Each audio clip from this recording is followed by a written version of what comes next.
Thank you so much for joining me today, Richard. We're absolutely stoked to be talking to you. My pleasure. Thanks for having me. So you're currently touring in Mark Twain Tonight. How has that experience been so far?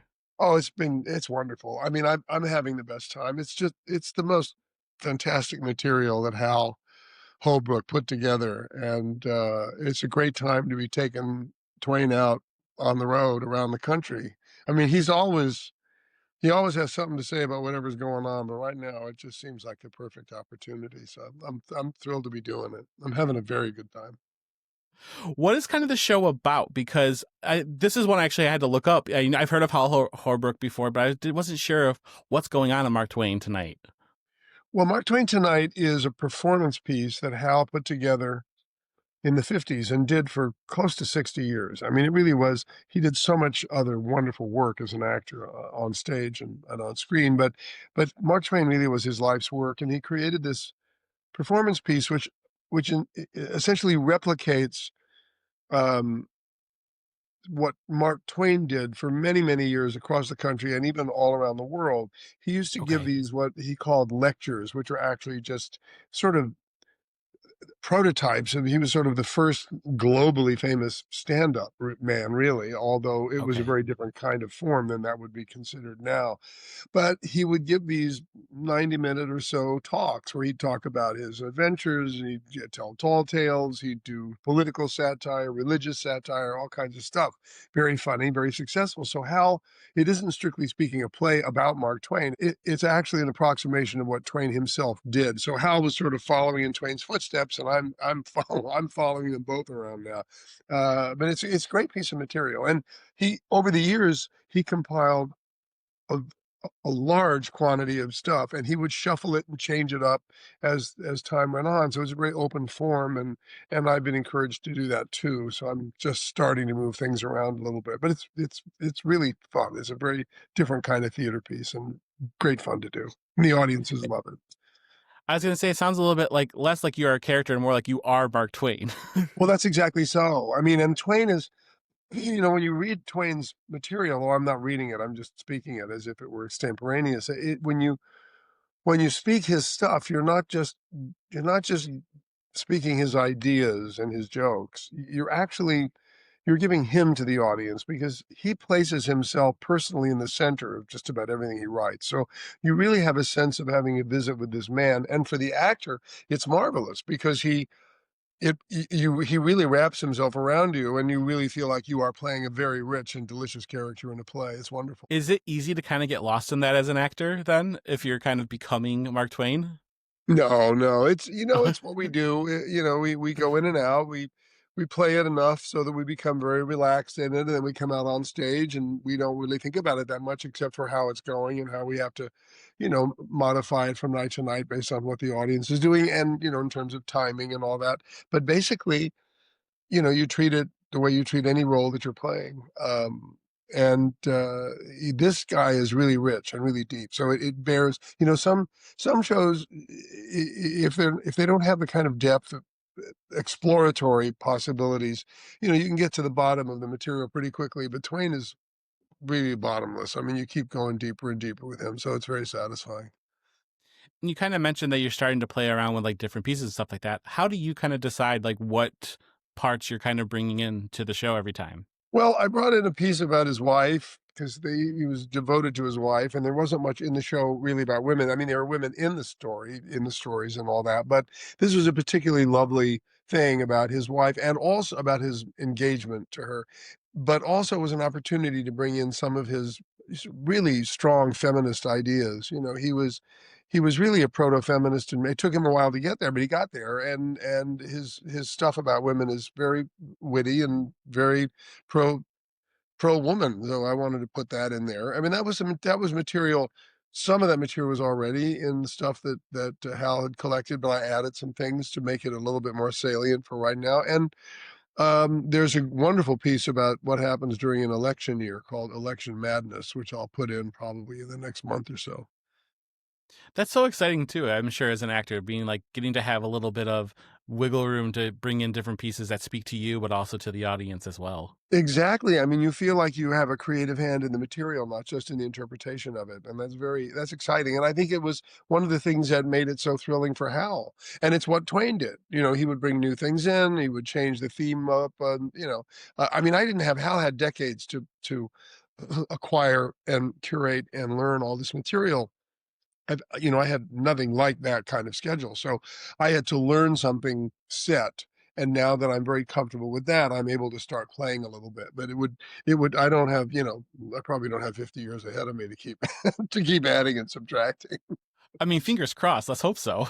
Yeah, well, that'd be nice, wouldn't it? I'm having a good time. I mean, I'm getting to play someone around my own age finally, which is really fun.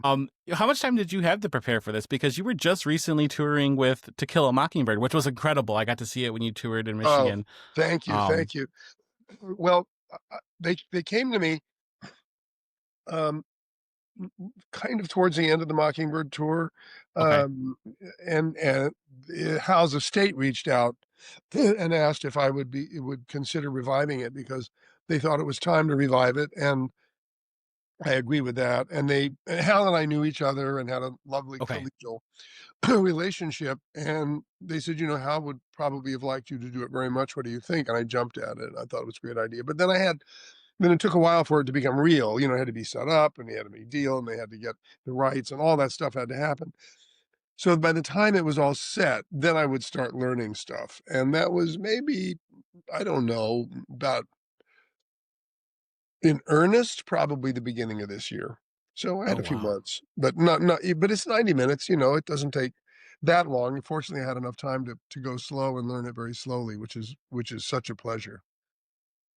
That is so cool that you knew him, but also they were like, yeah, you're the person we want to do this. So, like, I know. what a shock, like what a Well, it great was a thing to shock. It do. was the last thing. I mean, nobody, I don't think anyone ever expected Mark Twain to come out again. I mean, it was absolutely synonymous with Hal, and justifiably so. It was a magnificent performance and a wonderful work of, curatorial Twain scholarship that he accomplished. But it is actually, when you think about repertoire and you think about good material, it's a shame if all that labor or everything that went into him putting it together just disappeared, because it's great. It's a great text and it's meant to be spoken. It reads aloud so beautifully, all those pieces. So it's great I think, to have another actor bring it forward with all due respect and all honor. Is there a pressure then to stepping into his shoes as somebody you knew who is also stepping into the shoes of Mark Twain? Look, man, I played presidents when they were in the audience, so that's that's probably that's probably the biggest pressure. You naturally you want to do well by Hal, and you want to do well by Twain because it's his words you're speaking. But you can't worry too much about this stuff in theater. Theater is based on repertoire, and if you're going to play Hamlet, there's a hell of a lot more actors than one who you have to join hands with. There are a lot of great shadows that have been cast over these great parts. So if you're going to play them, you just got to get in with the river and swim with everybody else and bring to it what you can bring to it and hope that that's good enough for an audience. So, what about Mark Twain do you feel like is important to highlight as you're going on stage? Well, Twain, I like to say, is an equal opportunity offender. He he's Okay. he's he's able to pop everybody's balloon at some point, as well as his own. He doesn't. He never really criticizes anybody more than he criticizes himself, which is one of his charming qualities. But with everything that's going on in the country today, and politically, and in terms of um, this sort of topical subject matter from the Gilded Age that he wrote about, it's really the perfect time to bring some of that forward, and also to remind people of our history. The story from Huckleberry Finn, and sort of historical context for a lot of the struggles we've been through as a nation really are mirrored in Twain's own life and in his own work. So he's always going to be relevant, which is a word I don't really like very much for theater. But the reason I say this is that he's quintessentially American. He sort of embodies all of our best and worst qualities and all of our contradictions, our suspicion of wealth, but our raging desire to be wealthy, our all of the thing, so many things. He goes after organized religion with hammer and tongs, and yet he's constantly talking about God. So these are marvelous American facets that he always brings forward. So whatever time of it is, and whatever's going on in the world around us, Twain always holds up a very valid picture of who we are as Americans, for better and worse.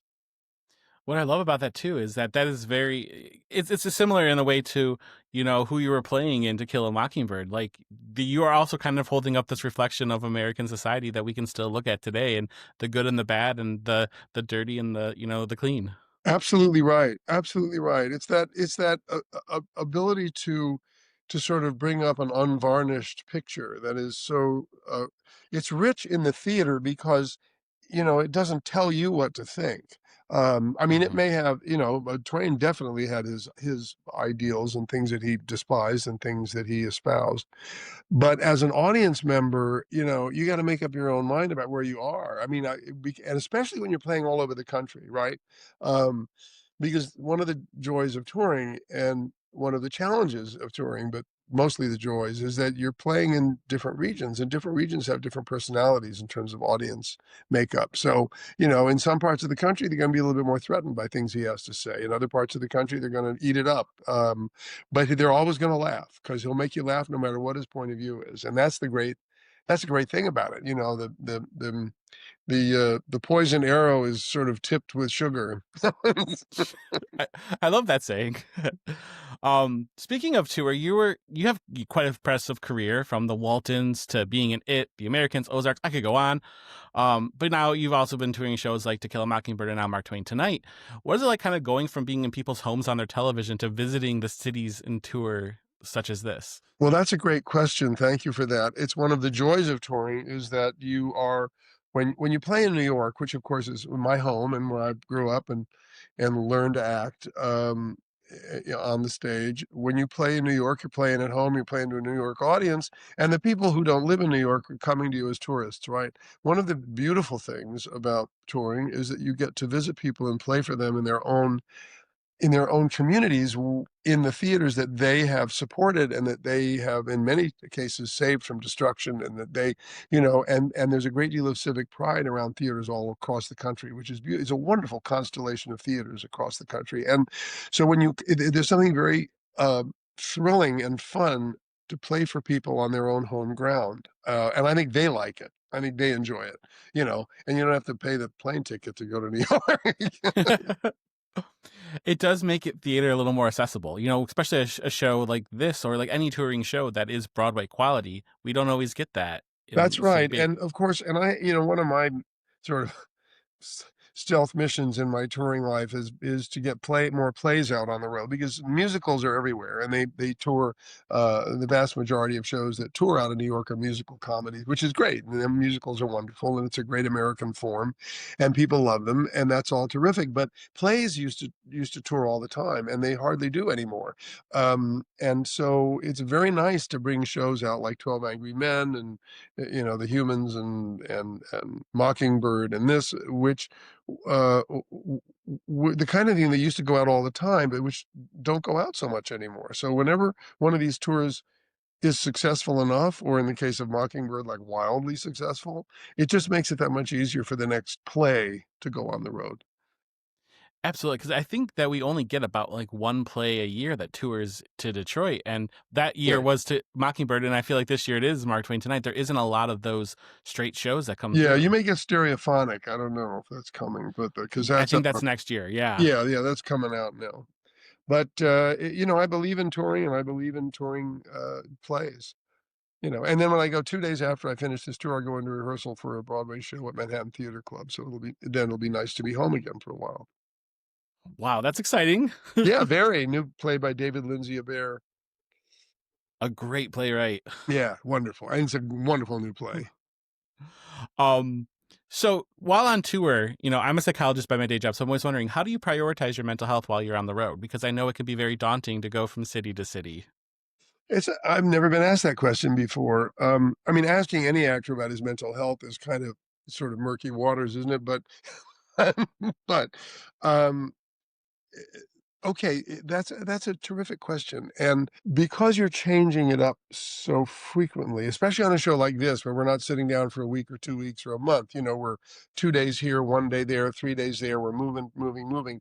There's the appearance of chaos, right? That Right. you're never grounded. But if you travel with your stuff that you need and that you have, you can create within the parameters of all that wild moving around and being unsettled and going from hotel to hotel and theater to theater, you can create a lovely, stable regimen, and you can, within that, you can create something quite orderly and quite almost ritualized, which is stabilizing and lovely. And of course, theaters are theaters. You walk into the backstage to the stage door of a theater just about anywhere in the world, and all of a sudden, and you're just like home. You're like, oh, it's a theater. I know exactly where I am. Where's the dressing room? Okay, fine. How much stage have we got backstage? Okay, that's good. And how big is the house? That's okay, fine. But you're unfamiliar ground in a funny way Okay. all the time. You even get used to hotels. It's really interesting. But if you can have a particular, make your coffee or whatever your rituals are, whatever your stability is. And the best thing about the mental health on this trip is that I'm traveling with my wife. We're doing the whole Oh, tour that's together. awesome. That's wonderful. Well, we did a lot. We did it a lot on other tours, especially on Mockingbird, where we did the last 11 months of it. We were together the whole time, but this time we're out there together, and it's so much fun to travel together and sort of have the adventure, this sort of strange bohemian um, adventure together, and that makes me very happy. It's like actually bringing your home with you everywhere you go. Well, that's exactly right. And even if you're traveling alone, we all do this. My bags are always heavy, always heavy. I don't travel light. That's fair. That's fair.